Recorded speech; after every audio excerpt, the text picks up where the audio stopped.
Terima kasih Anda masih bersama kami di Metro TV di Selamat Pagi Indonesia. Dan pemirsa, sejumlah pihak ramai mengajukan amicus curiae atau sahabat pengadilan ke Mahkamah Konstitusi yang saat ini sedang menangani sengketa Pilpres 2024. Apakah amicus curiae ini bisa memengaruhi putusan Hakim MK dalam perkara sengketa Pilpres? Dan bagaimana tanggapan dari kubu 02 Prabowo Gibran dalam menanggapi amicus curiae ini, di mana kita tahu dalam amicus curiae ini banyak yang menyerang dari kubu 02. Selengkapnya kita akan bahas bersama dengan Guru Besar Hukum Tata Negara Unpad, ada Profesor Susi Haryanti, dan juga Wakil Ketua Tim Hukum Prabowo Gibran, Fahri Bahmid, sudah bergabung bersama kami di Selamat Pagi Indonesia. Selamat pagi, Prof. Susi dan juga Pak Fahri. Saya mau ke Prof. Susi terlebih dahulu. Ini amicus curiae sudah diajukan ke Mahkamah Konstitusi, terakhir ada 22 totalnya diajukan di sana atau dikirimkan ke sana. Anda melihatnya kedudukan dari amicus curiae ini seperti apa? Baik, terima kasih. Selamat pagi Pak Fahri, kemudian juga Pak Mas Febri. Bagaimana kedudukan amicus curiae ini? Sebelum menjawab pertanyaan itu, saya ingin melihat bahwa mereka yang memasukkan amicus curiae pada PHPU Pilpres 2024 ini menandakan bahwa PHPU Pilpres 2024 ini mengandung kompleksitas yang luar biasa. Oleh karena itu menarik perhatian. Mengapa menarik perhatian? Karena PHPU Pilpres ini akan menentukan sampai sejauh mana pemilihan umum itu memang betul merupakan pemilihan umum yang berintegritas. Karena kita mengetahui bahwa sebetulnya pemilu yang berintegritas itu akan ditentukan bukan hanya oleh penyelenggara tetapi juga oleh otoritas-otoritas negara. Mahkamah Konstitusi ini merupakan salah satu otoritas negara yang akan menentukan sampai sejauh mana kepercayaan rakyat pada demokrasi dan legitimasi kepemimpinan itu di masa depan. Kembali kepada amicus curiae, sampai sejauh mana dia akan memengaruhi. Kita mengetahui bahwa amicus curiae itu pada dasarnya adalah pihak yang merasa berkepentingan terhadap suatu perkara dan memberikan pendapat hukumnya, meskipun dia juga bukan pihak di dalam perkara. Jadi dia merupakan pihak yang berkepentingan dalam suatu perkara, dan pihak di sini bisa perorangan ataupun juga bisa organisasi. Sampai sejauh mana dia bisa memengaruhi putusan hakim. Meskipun dia bukan merupakan alat bukti, tetapi memang amicus curiae itu ditujukan untuk bisa memengaruhi putusan hakim. Karena apa? Karena keterangan ataupun tulisan pendapat, kemudian juga expertise atau kepakaran, kemudian insight dari para amicus curiae ini bisa memberikan pandangan yang lebih luas kepada para hakim dalam kerangka membuat putusan. Oleh karena itu memang dia tujuannya adalah untuk memengaruhi putusan. Bagaimana dia cara memengaruhi? Yaitu dengan berbagai argumen-argumen ataupun juga pendapat-pendapat, kemudian juga kepakaran yang disampaikan oleh para amicus tersebut. Apakah hakim akan terpengaruh atau tidak? Maka itu pasti dikembalikan kepada hakim. Jadi dipertimbangkan atau tidak dipertimbangkan itu akan sepenuhnya kembali kepada hakim, karena kedudukan amicus brief tersebut tidak sama dengan alat bukti. Namun demikian, saya berpendapat bahwa di tangan para hakim, karena ini akan ditentukan apa yang tadi saya katakan, sampai sejauh mana demokrasi dan legitimasi kepemimpinan di masa depan itu akan terwujud, ini berada di tangan hakim. Oleh karena itu saya berharap bahwa para hakim itu betul-betul membaca amicus curiae itu dengan sungguh-sungguh. Ya, Bu Susi, meskipun amicus curiae ini bukanlah alat bukti dalam persidangan, namun yang mengajukan ini nama-nama besar, termasuk salah satunya adalah mantan Presiden Megawati Soekarno Putri. Apakah semakin besar namanya, akan semakin besar juga peluang majelis hakim menjadikan amicus curiae ini pertimbangan dalam memutus nanti? Baik, kalau saya melihat bahwa amicus curiae ini, kita mengetahui bahwa hakim itu harus memutus menurut hukum. Apa arti hakim memutus menurut hukum? Selain dia memutus berdasarkan fakta-fakta hukum, maka dia dapat juga memutus dengan mempertimbangkan sumber-sumber hukum yang lain. Nah, amicus curiae ini menurut pendapat saya adalah salah satu sumber hukum yang patut dipertimbangkan dengan serius oleh hakim. Karena apa? Karena sebagaimana tadi saya sampaikan, amicus curiae ini biasanya disampaikan karena apa? Karena perkara itu ada kepentingan publik yang sangat besar yang ada di dalamnya. Kemudian juga amicus curiae itu biasanya disampaikan apabila ada isu hak asasi manusia. Nah, di dalam PHPU Pilpres ini dua isu ini bertemu, yaitu isu mengenai kepentingan publik yang besar dan juga isu mengenai hak asasi. Oleh karena itu, amicus curiae ini patut dipertimbangkan sebagai sumber hukum. Oleh karena itu, hakim-hakim konstitusi tidak semata-mata menggunakan sumber hukum formal. Kalau saya mengutip dari pendapat Bodenheimer di dalam bukunya Jurisprudence, jadi hakim tidak semata-mata tergantung pada sumber hukum formal, yaitu sumber-sumber hukum atau dokumen-dokumen hukum yang mempunyai kekuatan hukum, tetapi juga mempertimbangkan dengan sungguh-sungguh sumber hukum non formal. Apa itu sumber hukum non formal? Antara lain standard of justice. Jadi hakim saya pikir ini mendapatkan tantangan yang luar biasa karena apa? Karena publik sangat mengharap dari 9 atau dari 8 hakim konstitusi, karena Pak Anwar Usman tidak ikut, dari 8 hakim konstitusi ini akan muncul atau akan ada putusan-putusan yang betul-betul memperlihatkan keadilan substantif. Artinya amicus curiae menurut Anda patut menjadi bahan pertimbangan untuk majelis hakim ini memutus. Bagaimana Pak Fahri, kubu 02 melihat gempuran amicus curiae ini? Iya, ini menarik juga ya untuk kita sebagai pemerhati hukum tata negara dan pembelajar konstitusi mencoba untuk mengurai persoalan ini. Tapi bagi kami, terlepas dari kapasitasnya sebagai wakil ketua tim hukum Pak Prabowo Gibran, saya mau katakan begini. Ini kan kalau kita kembali kepada tradisi hukum, ya, amicus curiae atau amici ini adalah praktik hukum yang sebenarnya lebih kental dengan common law system, gitu ya. Tidak terlalu familiar dengan civil law system atau Eropa kontinental. Tapi memang saat ini, sebagaimana yang kita ketahui bahwa batas-batas hukum antara sistem hukum yang ada di dunia ini sudah tidak ada batasnya sebenarnya. Semuanya sudah tercampur, dan pada akhirnya kita juga telah menerima praktek amici itu sendiri, walaupun sebenarnya di dalam praktek peradilan kita lebih banyak prakteknya ini diterapkan pada sistem peradilan di bawah Mahkamah Agung tentunya. Nah, sekarang bagaimana dengan fenomena ini di Mahkamah Konstitusi? Sependek yang kami ketahui dan kami kaji, sebenarnya praktek amici ini itu hampir mirip ya, walaupun tidak sepenuhnya seperti itu dipraktekkan dalam pengujian undang-undang atau judicial review, yang mana ketika undang-undang itu di judicial review, ada pihak lain atau kelompok masyarakat, atau mungkin badan hukum, LSM, dan seterusnya mempunyai kepentingan langsung atau tidak langsung, itu masuk sebagai pihak terkait atau pihak ketiga yang ingin mempertahankan kepentingan hukumnya tentunya. Nah, dalam praktek amici ini untuk di Indonesia dari 2004 sengketa pilpres di mahkamah sampai dengan saat ini itu belum pernah ada. Ini sesuatu fenomenal yang menurut saya sangat kontemporer, yang sebenarnya bukan juga kita menolak, tetapi setidak-tidaknya ini adalah sesuatu barang baru yang kita mencoba melihat dalam fenomena ini. Itu yang pertama. Yang kedua, saya mau ingin katakan misalkan dengan posisi Ibu Megawati yang sudah disampaikan tadi, kemarin juga yang menjadi trendsetter dalam soal ini adalah misalnya kehadiran Ibu Megawati dengan segala kapasitasnya.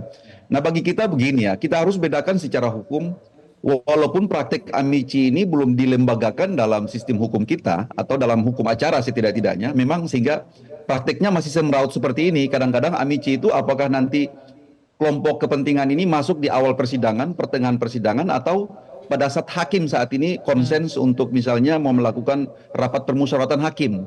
Sehingga bagi kami ada satu kejanggalan atau sesuatu yang sangat eksentrik ya. Misalnya begini, Ibu Megawati memasukkan permohonan sebagai amicus curiae ya atau amici. Baik. Itu pada saat proses ini sudah ada pada tahapan hakim saat ini mau melakukan RPH. Sehingga dengan demikian bagi kita sesuatu yang sangat janggal, karena kenapa? Yang pertama, Ibu Megawati itu sebagai pihak, walaupun sebenarnya secara formil dalam hukum acara MK, itu yang mempunyai legal standing itu pemohon adalah pasangan calon presiden. Tetapi seperti yang kita ketahui, capres dari nomor 03 ini adalah diusung oleh partai pengusung Ibu Megawati sendiri. Ibu Megawati lah yang punya tanda tangan untuk mengusung mereka sebagai capres. Sehingga posisinya itu sangat berkaitan dengan konflik of interest, sangat kental dengan suasana kepentingan dan sebagai pihak sebenarnya. Jadi bagi kita sebenarnya Ibu Megawati itu telah menggunakan hak konstitusionalnya pada saat kita beracara di MK kemarin. yang mana tim hukum segala macam telah menggunakan seluruh media pembelaan secara maksimal di Mahkamah Konstitusi, sehingga bagi kita itulah alat hukum yang sebenarnya sangat formal di situ. Bukan setelah itu lalu kembali mengambil posisi sebagai masyarakat, lalu mengajukan diri sebagai amici. Itu sesuatu yang sebenarnya sangat janggal dan tidak terlalu tepat, kurang proporsional. Tetapi itu hak konstitusional yang bersangkutan, silakan saja. Yang ketiga, saya mau katakan bahwa praktek amici ini kan bagi kita sebagai ad informandum saja. Tetapi lagi-lagi sangat problematis karena kenapa? Praktek ini dimasukkan di luar jendela, di luar pintu resmi. Mestinya pada saat itu, amici ini dimasukkan pada saat persidangan terakhir.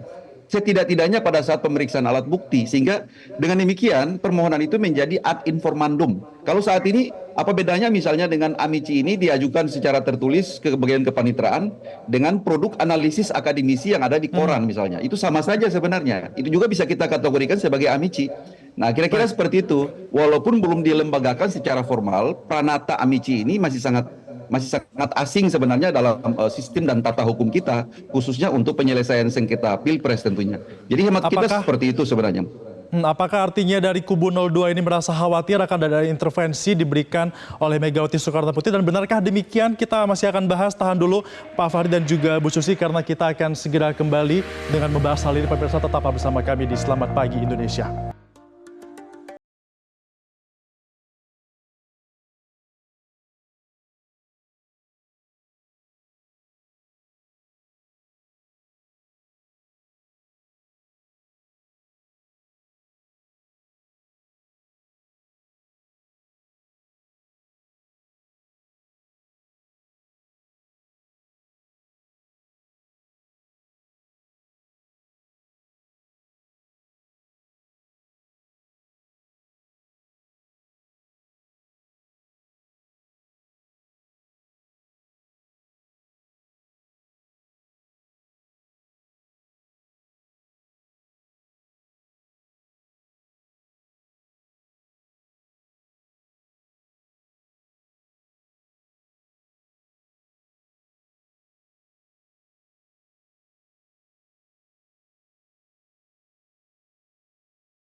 Terima kasih Anda masih bersama kami dalam Selamat Pagi Indonesia. Kita akan lanjutkan perbincangan bersama dengan Guru Besar Hukum Tata Negara Unpad, Profesor Susi Haryanti, dan juga Wakil Ketua Tim Hukum Prabowo Gibran, Fahri Bahmid. Mas Fahri, di segmen sebelumnya Anda mengatakan bahwa mengapa mempertanyakan Megawati ini masuk dalam sidang ini di tengah-tengah. Tapi bukankah sebelumnya kubu 02 ini juga mengatakan kepada Majelis Hakim MK ingin Megawati didatangkan dalam persidangan PHPU Pilpres 2024 ini. Bukankah ini saatnya waktunya untuk Megawati bisa masuk ke persidangan?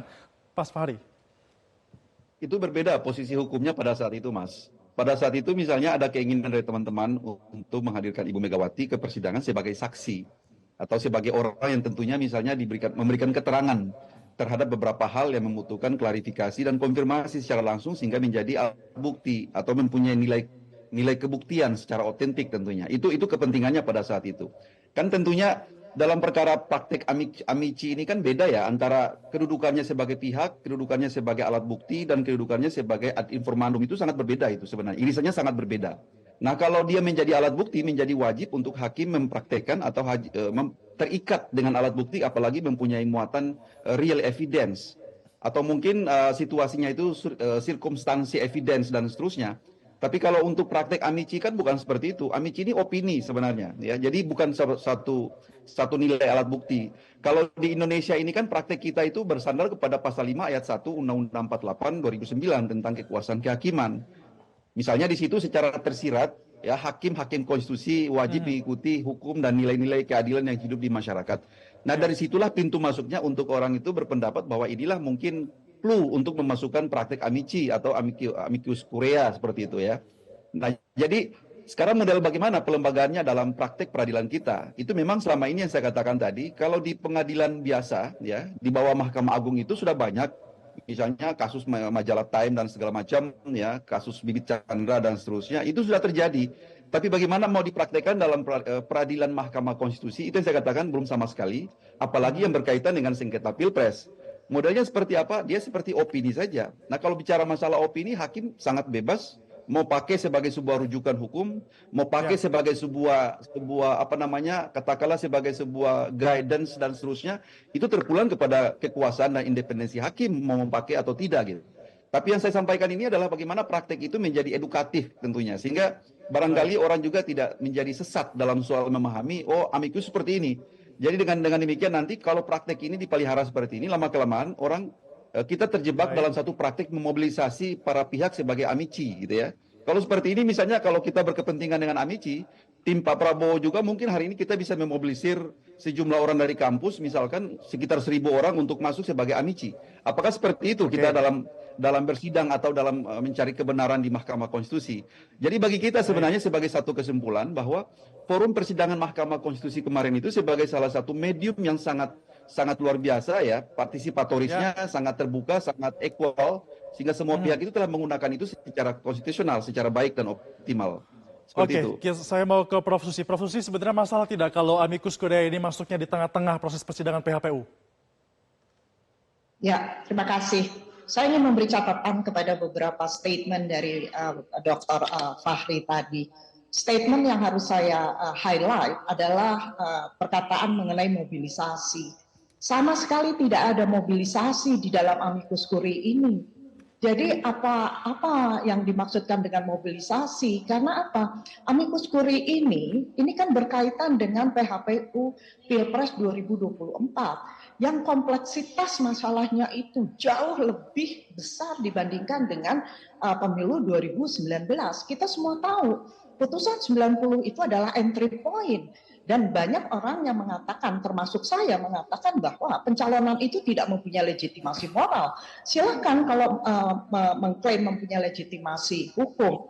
Nah, jadi jangan sampai kemudian ini dikatakan amikus curiae ini semacam mobilisasi. Sama sekali tidak. Bagaimana mungkin amikus curiae yang diberikan oleh para guru besar, kemudian juga oleh kelompok civil society, kemudian kalangan kampus itu dikatakan sebagai mobilisasi? Sama sekali tidak. Kalau kita berangkat dari praktek amikus curiae, mungkin saya klarifikasi, Prof. Yang saya maksudkan tadi itu sebagai perbandingan saja. Saya akan melanjutkan sebelum saya belum selesai. Praktek di beberapa negara mengatakan bahwa amikus curiae itu bisa saja disampaikan oleh pihak-pihak, baik orang perorangan maupun organisasi yang mempunyai kepentingan terhadap perkara itu, baik untuk mensupport penggugat maupun tergugat. Ya, nah hukum acara kita berbeda dengan di Amerika Serikat. Ada Rule 37 antara lain yang sudah dikeluarkan oleh Mahkamah Agung Amerika Serikat. Dia mengatur tentang bagaimana amikus curiae itu dilaksanakan. Bagaimana dengan di Indonesia? Betul bahwa hukum acara kita belum mengatur mengenai amikus curiae itu. Tapi meskipun belum mengatur secara detail, bukan berarti bahwa praktek amikus curiae yang kita jalankan hari ini, terutama di Mahkamah Konstitusi, merupakan praktek yang semrawut dan lain sebagainya. Sama sekali tidak. Kita masih mencari bentuk. Dan hukum acara itu selalu berkaitan dengan prosedur. Ketika dia belum diatur secara eksplisit, secara ekspresis verbis, bukan berarti bahwa dia dilarang. Oleh karena itu, saya melihat bahwa ketika belum ketiadaan di dalam hukum acara, tetapi hukum acara itu intinya, tujuannya adalah untuk mencapai keadilan. Karena setiap prosedur itu fairness. Nah, oleh karena itu bagi saya, amikus curiae itu apakah akan disampaikan pada saat proses pembuktian, ataupun setelah itu tidak ada halangan bagi hakim untuk apakah dia akan menerima atau tidak, gitu. Berarti menurut Susi ini sebenarnya amikus curiae diperbolehkan ya untuk bisa masuk meskipun di tengah-tengah proses PHPU ini berlangsung. Mas Fahri, apakah dengan adanya amikus curiae yang sudah masuk ini, kubu Anda 02 tetap optimis bahwa nanti Majelis Hakim akan menolak permohonan dari 01 dan juga 03 sesuai dengan harapan 02? Ya, sebelum saya jawab itu mungkin barangkali saya klarifikasi agar barangkali Prof. Susi tidak salah tangkap ya. Saya bermaksud tadi sebenarnya untuk praktek yang ada saat ini adalah bukan satu kesengajaan untuk dimobilisasi. Saya cuma katakan kalau ini sebenarnya menjadi satu custom, satu kebiasaan. Satu ketika nanti kami juga bisa misalnya memobilisir orang-orang yang barangkali sejalan dengan pikiran kita, sejalan dengan kepentingan kita untuk masuk sebagai pihak amikus curiae gitu kan. Saya khawatirkan jangan ada kata-kata mobilisasi. Iya, jadi kalau yang sekarang ini kami hargai, tidak ada mobilisasi. Kalau yang sekarang ini kami hargai, misalnya inisiatif dari Prof. Susi dan teman-teman, kami hargai sebagai satu refleksi akademik, silakan saja gitu ya. Tapi tidak bermaksud untuk mau mengkecilkan bahwa upaya ini sebagai satu hal yang dimobilisir, sama sekali tidak. Itu yang pertama. Yang kedua, saya mau katakan begini. Hari ini yang terjadi kami tidak mengkhawatirkan Baik. sedikit pun ya. Semua praktek Singkat upaya saja, dari berbagai Pak pihak Fahri. masuk sebagai ya. Ya, Halo? silakan singkat saja. Ya, kami tidak khawatir dengan masuknya para pihak sebagai amicus ya, amici. Tidak ada masalah, silakan saja. Karena bagi kita, forum kita untuk membuktikan segala sesuatunya telah cukup. Mahkamah Konstitusi telah memfasilitasi semua pihak, ya. Prinsip Oke. audi et alteram partem telah dibuka seluas-luasnya. Sehingga bagi kita telah cukup mahkamah itu sudah diperkaya dengan bahan dan materi untuk mengambil keputusan.